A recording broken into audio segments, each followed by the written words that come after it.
Ngayon ko lang po isa sa publiko ito. Maraming beses po ako inalok na talikuran ang independent majority block kapalit ang pagbabasura sa aking kaso.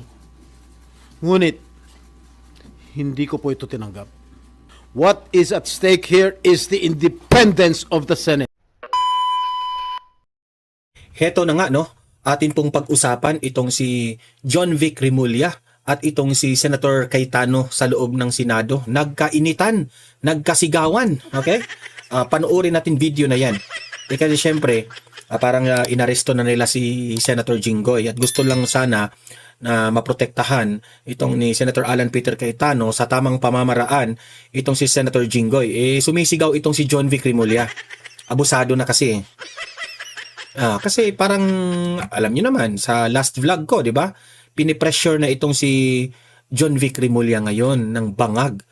Kasi poor ang kanyang ano tawag doon? Ang kanyang rating.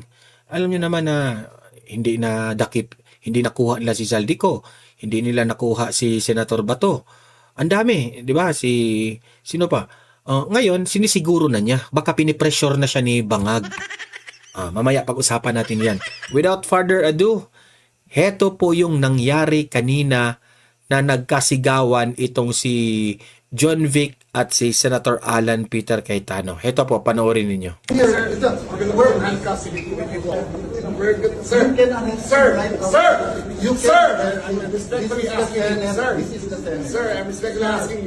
Bakit kailangan, sir?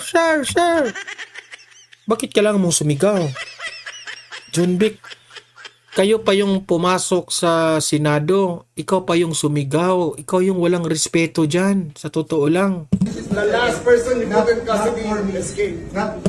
Bakit, sabi niya, para bang si Bato kasi, si Senator Bato, tumakas, na the last person in custody, tumakas. Bakit mo, ano tawag doon? Bakit mo ihahambing si Senator Estrada na ang kaso ni Senator Estrada dito lang sa Pilipinas? Yung kay Senator Bato, syempre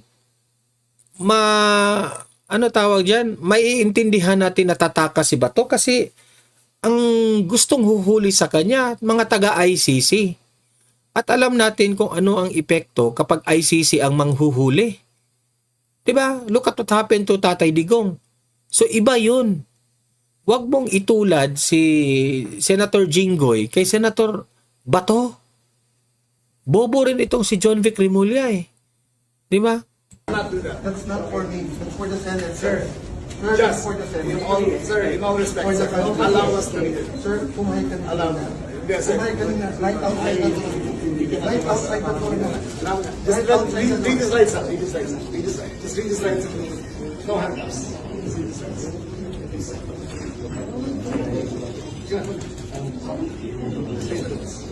Buti pa si Senator Alan Peter Cayetano. Kalma siya, no ba? Kalma. Professional. Pero itong si John Vic, sisigaw pa, Sir!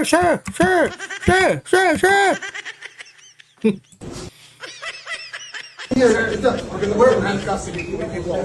We're good. Sir! I'm respectfully asking you, sir. Sir, I'm respectfully asking you. Sir, this is the last person. Basta ako, nababastusan ako sa ginawa ni John Vic Remulla. Ewan ko lang, baka makakasuhan rin soon itong si John Vic sa ginagawa nila. Di ba? Ito yung buong balita patungkol kay Senator Estrada. Ano na ang detalye patungkol kay Senator Estrada? Pinaaresto na ng Sandigan Bayan 5th Division si Senator Jinggoy Estrada sa kasong plunder at graft. Para po sa detalye, may live express report si Camille Samonte mula sa Quezon City.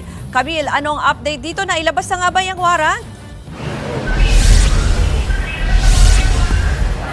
Yes, Ruth, kinumpirma nga ni Interior Secretary John Vic Remulla na naglabas na ang Sandigan Bayan 5th Division ng warrant of arrest laban kay Senator Jinggoy Estrada. Kaugnay yan ng kanyang kasong plunder at graft. Nag-ugat ang kaso sa isinampa ng Office of the Ombudsman dahil sa umano'y illegal budget insertions at 500... halatang halata, no?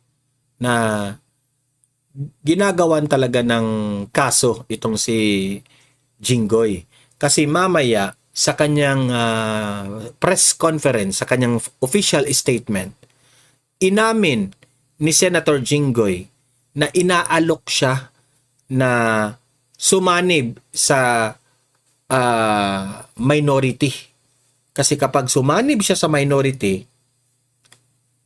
lahat wala siyang kaso na hindi siya kakasuhan. Ganon yung script nila. Grabe. 73 bilyong pisong kickback na nakuha ni Estrada sa mga flood control project ng DPWH. Bago nito ay naghain pa ng motion si Estrada para pigilan ang paglabas ng warrant pero hindi ito kinatigan ng korte. Hiniling din niya na ipabasura ang mga kaso laban sa kanya pero wala pang desisyon ang korte sa mosyong ito. Sa isang pahayag, hinimok ni Senator Estrada ang korte na ikonsidera ang mga mosyong inihain niya sa gitna ng nakaambang paglabas nga nitong warrant of arrest pero ngayong hapon ay nailabas na nga itong warrant. So bigo dyan si Senator Estrada. Hiniling din ni Estrada sa kanyang motion na muling paimbestagahan yung isinampang kaso sa kanya. Nitong Biyernes lang daw sila nakatanggap ng kopya ng resolusyon ng Office of the Ombudsman kaugnay ng kanyang kasong plunder. Ayon pa sa senador, nararapat lang daw na mapagbigyan siya ng pagkakataong gamitin ang legal na remedyo bago umaksyon ang korte sa kanyang kaso. Nilinaw naman ni Senator Estrada na hindi niya iniiwasan ang pananagutan kundi ginagamit niya lang ang karapatan para maihiyag ang kanyang panig. Handa raw ang senador na harapin ang kaso at patunayang wala umanong katotohanan ang mga alegasyon sa kanya. Ruth, sa mga oras na ito ay naghihintay pa rin tayo dito sa Sandigan Bayan 5th Division kung ano yung magiging desisyon ng mga mahisrado kung saan ba dadalhin si Jinggoy at saan siya ikukulong. Ruth. Camille, may info ba kayo dyan katulad halimbawa nung isang linggo, di ba, na pumunta dyan si Senator Jinggoy? May makikita ba ganyan or may pasabi ba? Sa mga oras na ito ay naka-standby tayo. Inaabangan nga natin kung kinakailangan ba na pumunta pa rito ni Senator Jinggoy. Kasi Ruth, if you will remember last week, kaya nagpunta rito si Senator Jinggoy sa Sandigan Bayan 2nd Division ay para magbayad ng kanyang piyansa. Dahil yung kaso niyang graft sa 2nd Division ay bailable naman yan. Pero dito nga sa kanyang kaso nga plunder dahil nga non-bailable ito. Mantakin nyo, dalawang kaso yan. Buti yung isa bailable.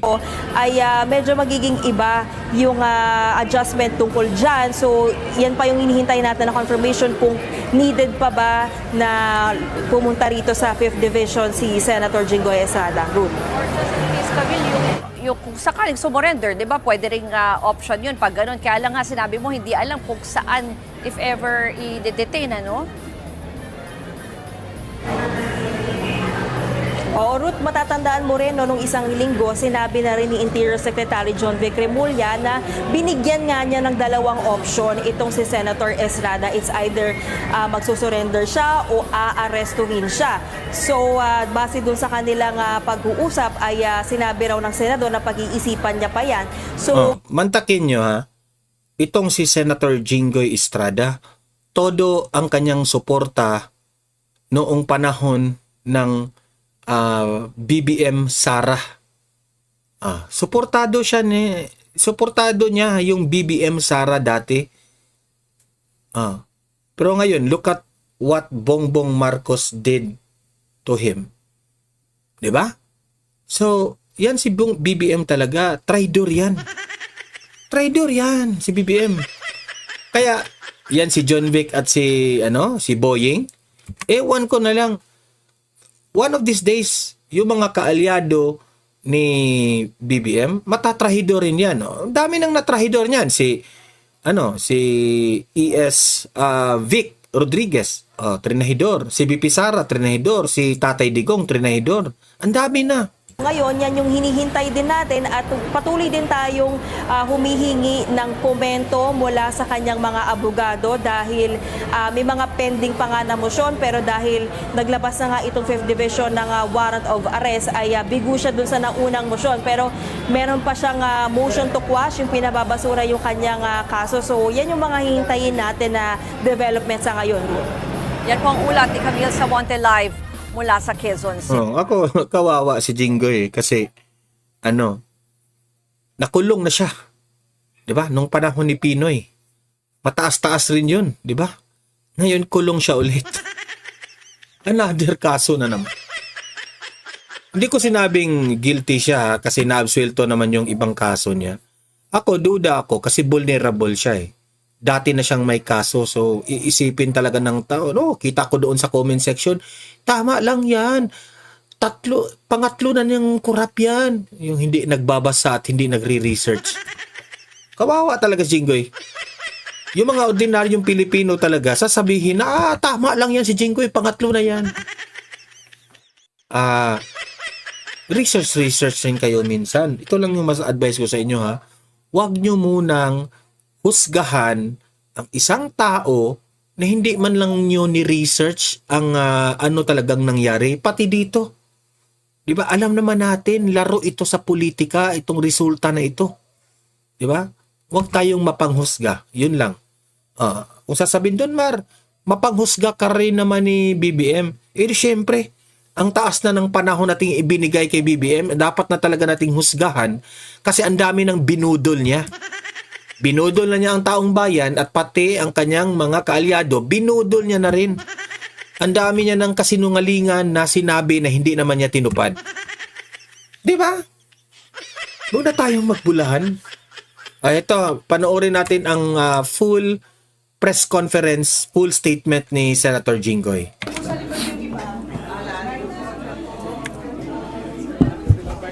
Forward natin. The warrant of arrest issued. Yan. Quiet, guys. Quiet, please. Magandang hapon sa inyo lahat. I'm already receipt of the warrant of arrest issued against me by the 5th Division of the Sandigan Bayan. Nais ko lang pong bigyan din ang mga bagay na ito. I will remain firmly with the majority bloc under the leadership of Senate President Alan Peter Cayetano. At dahil dyan, kahit makulong ka, Senator Jinggoy, pero mas pinili mo pa rin ang majority. Meron kang isang palakpak sa taong bayan.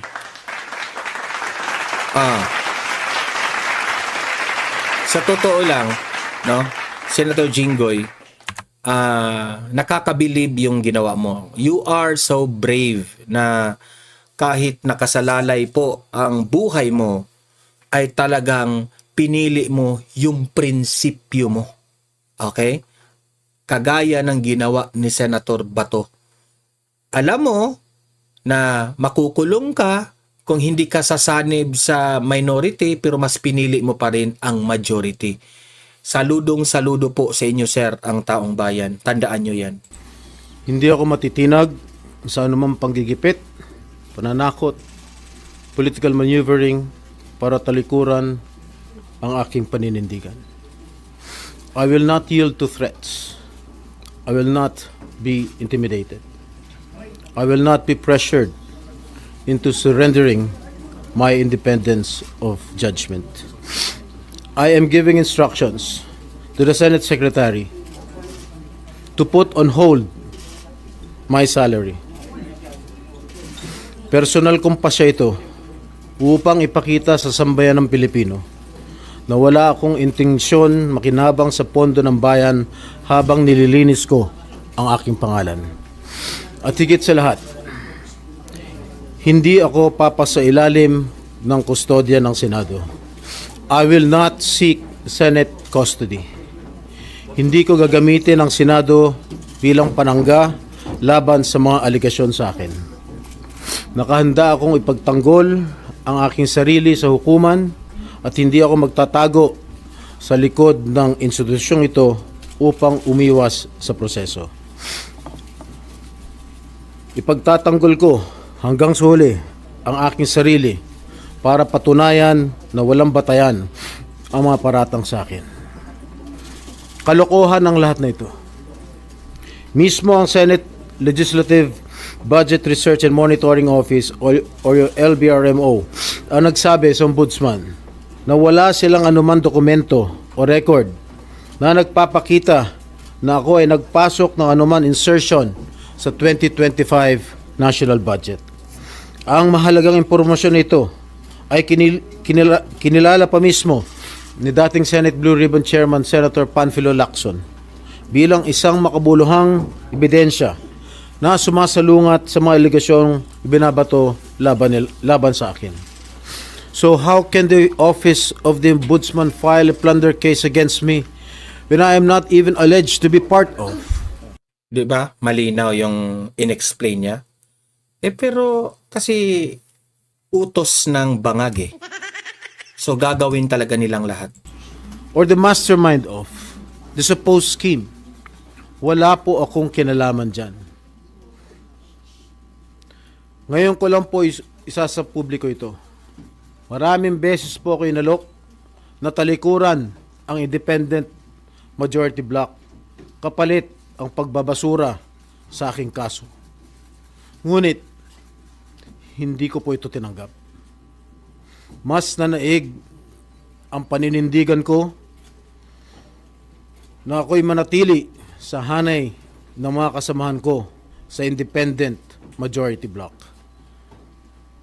I stand my ground. Ngayon kung tatanungin niyo kung sino sila, abangan ninyo ang susunod na kabanata. I stand my ground because what is at stake here goes far beyond my personal circumstances. What is at stake here is the independence of the Senate. This institution must never become vulnerable to external pressure. It must remain free from political coercion, free from undue influence, and free from any scheme designed to weaken its constitutional role as a co-equal and independent branch of government. If this is the price I must pay for the decisions I have made and the principles I have chosen to uphold, then I am prepared to face the consequences, however difficult they may be, especially for my family. I will not be broken by accusations, nor will I yield to political pressure. I will meet these charges head on, defend my honor through due process, and place my faith in the truth. I will be proceeding now to the CIDG to voluntarily surrender myself. Maraming salamat po. Okay na? No more question, guys. Ayan. Lumapit ka agad si John Vic. Atat na atat. Napipressure na ba, sir? Napipressure na ba? Ayan. Yun na lang. Yun ang final sa video. So, ayan. Kusang sumuko itong si Senator John Vic sa CIDG. Tingnan lang natin kung saan siya ikukulong and what will happen next. Okay?